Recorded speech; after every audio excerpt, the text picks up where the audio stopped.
देखिए, हम तो भारतीय जनता पार्टी पूरे 5 साल वो लोगों की सेवा करती है। अभी भी सेवा का संकल्प लेकर के चल रहे हैं। चुनाव तो सिर्फ ये दूसरे जो दल हैं वो सिर्फ चुनाव के लिए आते हैं, चुनाव सिर्फ चुनाव में दिखते हैं और चुनाव के बाद बरसाती मेंढक की तरह गायब हो जाते हैं। तो हम तो लगातार कर ही रहे हैं। जहाँ तक चुनाव प्रचार अभियान है, आज हमें 72-73 दिन हो गए, तो पूरा जोश में है। पूरा संसदीय क्षेत्र नरवाना, वहाँ पर हथो कोयल से लेकर के कलायत के बॉर्डर से लेकर के तलवाड़ा और चौटाला बनी तक चारों तरफ 9 के 9 हलकों में एक तरफा लहर है और बहुत बड़े वोट के अंतर के साथ भारतीय जनता पार्टी 10 की 10 सीटें जीतेगी और सिरसा भी एक नया इतिहास बनाएगा, एक नया रिकॉर्ड कायम करेगा। प्रियंका जी से एक ही सवाल पूछना चाहूँगा कि ऐसे भ्रष्ट लोगों के लिए जो टिकटें बेचने का काम करते हैं, जो पार्टी को कमज़ोर करते हैं, यही काम इन्होंने हरियाणा में 2019 में किया। अब छत्तीसगढ़ में करके आए हैं। छत्तीसगढ़ के लोग यहाँ पर आए, उन्होंने अपनी बात रखी। या तो वो खुद इसमें लिप्त हैं, वो खुद करवाते हैं, या फिर मैं समझता हूँ कि ऐसे लोगों को अगर संरक्षण देते हैं तो ये दुर्भाग्यपूर्ण है। और इसीलिए मेरे जैसे साधारण परिवारों के लोग वो आखिर में पार्टी को अलविदा कर देते हैं। तो ये शोषण की व्यवस्था, ये लूटने की व्यवस्था, ये देश को कमज़ोर करने की सोच, ये कब तक चलेगी? तो मुझे तो लगता है कि ऐसे लोगों के लिए जनता ही जवाब देगी और कोई नहीं देगा। और वो मैं समझता हूँ कि 25 तारीख को कमल के निशान के सामने बटन दबा करके जनता सुनिश्चित कर देगी कि जो भ्रष्टाचारी है और भ्रष्टाचारियों के साथ खड़ा है, जो देश को लूटने वालों के साथ खड़ा है, जो केवल सत्ता को व्यक्तिगत आगे किस तरीके से बढ़ाएं उसका हथियार समझता है, लोगों की सेवा का संकल्प जिनका नहीं है, उनको सबक सिखाने का काम है। कांग्रेस का हाथ ये हमारे जैसे साधारण परिवारों के किसान, मजदूर, गरीब आदमी का हाथ काट करके, उनकी मजदूरी मार करके ये हाथ का सिंबल उनका बना है। ये कटा हुआ हाथ किसी काम का नहीं है। तो इसलिए मैं तो यही कहूँगा कि ऐसे हाथ जो आप ही के उसका शोषण करे, लोगों का, जो लोगों को उनके अधिकार ना दे पाए, लोगों को न्याय ना दे पाए।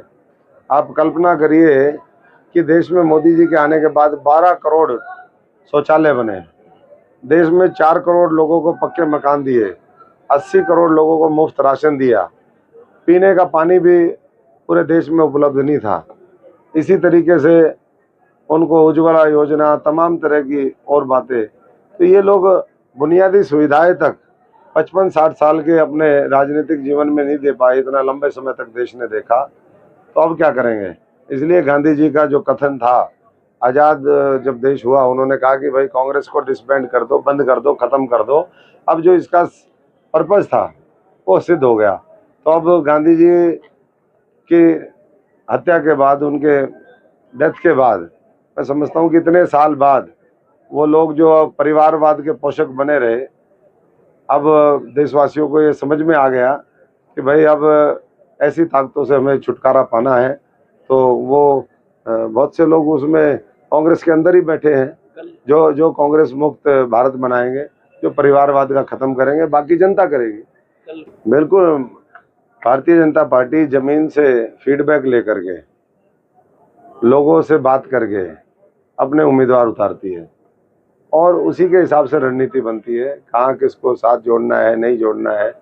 और अगर 300 पार 2019 में कहा तो 300 पार हुई, इस बार 400 पार होंगी और अगली बार 500 पार होंगी। और एक बार नहीं, बार बार जो है भाजपा और मोदी सरकार होगी। ये लोगों ने मन बना लिया है। कहीं भी आप चले जाओ, लोग उसी भाव के साथ आपसे मिलते हैं, आपको रिस्पॉन्स देते हैं। और कहीं ना कहीं यही जो है विपक्ष की हताशा, निराशा का कारण है कि आज वो विदेशी ताकतों के साथ मिलकर के झूठ, अफवाह, षड्यंत्र रचने में लगे हुए हैं और देश उनको देख रहा है कि कैसे कैसे ये काम कर रहे हैं। आज किसी न किसी का सहारा ढूंढते हैं, कभी संविधान का सारा ढूंढ रहे हैं कि भाई संविधान खतरे में है, कभी कहते हैं आरक्षण खतरे में है, कभी कहते हैं देश खतरे में है। खतरे में और कोई नहीं, ये खुद खतरे में है, जिन्होंने इस देश को लूट लूट के खाया, देश को कमजोर किया, दीमक की तरह खोखला किया, और आज उसमें प्राण भरने का काम, उसको ताकत देने का काम नरेंद्र मोदी जी ने किया है। वो ऐसे ही चलता है। संजीवनी अस्पताल बाल एवं शिशु रोग, general surgery, plastic surgery, neuro surgery, नेत्र रोग, फिजियोथेरेपी, स्त्री एवं प्रसूति रोग, हृदय एवं शुगर रोग, हड्डी एवं जोड़ रोग, कार्डियोलॉजी, दंत रोग, इमरजेंसी चिकित्सक सुविधाओं में एक भरोसेमंद नाम है। ICU, NICU, cath lab, hair transplant, private कमरे, urology, CT scan, laparoscopy, accident, trauma, heart attack, जले का इलाज, डायलिसिस की सुविधाएं उपलब्ध हैं। सभी मरीजों को खाना फ्री दिया जाता है। आयुष्मान भारत हरियाणा सरकार और रिटायर्ड फौजी भाइयों के इलाज, इंश्योरेंस और TPA पैनल पर सभी सुविधाएं उपलब्ध। पूछताछ मोबाइल नंबर 7027566691। हमारे रहते आप बेरोजगार क्यों हैं? सरकारी नौकरी की सबसे अच्छी तैयारी, सबसे अच्छे अध्यापक, सबसे कम फीस, हरियाणा का नंबर 1 कोचिंग सेंटर ICS।